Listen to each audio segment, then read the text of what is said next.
Section 4. You will hear part of a lecture to business students about the use of one particular type of research known as ethnography. Now listen carefully and answer questions 31 to 40. So, what I'm going to talk about to you today is something called ethnography. This is a type of research aimed at exploring the way human cultures work. It was first developed for use in anthropology, and it's also been used in sociology and communication studies. So, what's it got to do with business, you may ask? Well, businesses are finding that ethnography can offer them deeper insight into the possible needs of customers, either present or future, as well as providing valuable information about their attitudes towards existing products. And ethnography can also help companies to design new products or services that customers really want.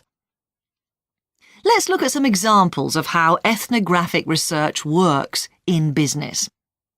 One team of researchers did a project for a company manufacturing kitchen equipment. They watched how cooks used measuring cups to measure out things like sugar and flour. They saw that the cooks had to check and recheck the contents because although the measuring cups had numbers inside them, the cooks couldn't see these easily. So a new design of cup was developed to overcome this problem, and it was a top seller. Another team of ethnographic researchers looked at how cell phones were used in Uganda, in Africa. They found that people who didn't have their own phones could pay to use the phones of local entrepreneurs. Because these customers paid in advance for their calls, they were eager to know how much time they'd spent on the call so far. So the phone company designed phones for use globally with this added feature. Ethnographic research has also been carried out in computer companies. In one company, IT systems administrators were observed for several weeks. It was found that a large amount of their work involved communicating with colleagues in order to solve problems, but that they didn't have a standard way of exchanging information from spreadsheets and so on. So, the team came up with an idea for software that would help them to do this. In another piece of research, a team observed and talked to nurses working in hospitals. This led to the recognition that the nurses needed to access the computer records of their patients no matter where they were.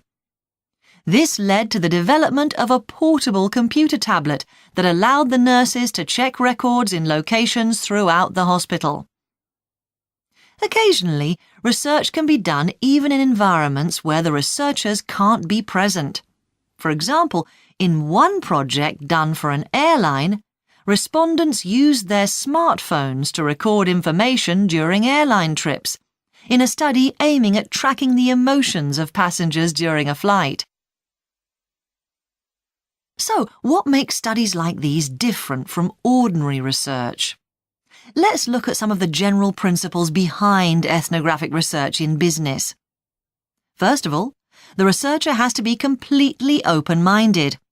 He or she hasn't thought up a hypothesis to be tested, as is the case in other types of research. Instead, they wait for the participants in the research to inform them. As far as choosing the participants themselves is concerned, that's not really all that different from ordinary research. The criteria according to which the participants are chosen may be something as simple as the age bracket they fall into, or the researchers may select them according to their income, or they might try to find a set of people who all use a particular product, for example. But it's absolutely crucial to recruit the right people as participants. As well as the criteria I've mentioned, they have to be comfortable talking about themselves and being watched as they go about their activities. Actually, most researchers say that people open up pretty easily, maybe because they're often in their own home or workplace. So, what makes this type of research special is that it's not just a matter of sending a questionnaire to the participants.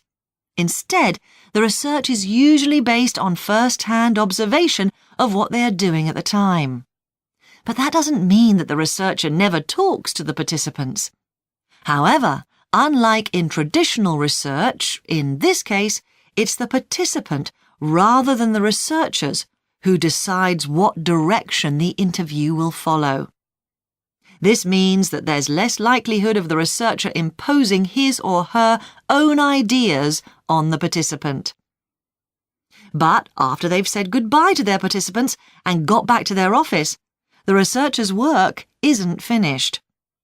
Most researchers estimate that 70 to 80% of their time is spent not on the collecting of data, but on its analysis, looking at photos, listening to recordings and transcribing them, and so on. The researchers may end up with hundreds of pages of notes. And to determine what's significant, they don't focus on the sensational things or the unusual things. Instead, they try to identify a pattern of some sort in all this data and to discern the meaning behind it. This can result in some compelling insights that can, in turn, feed back to the whole design process.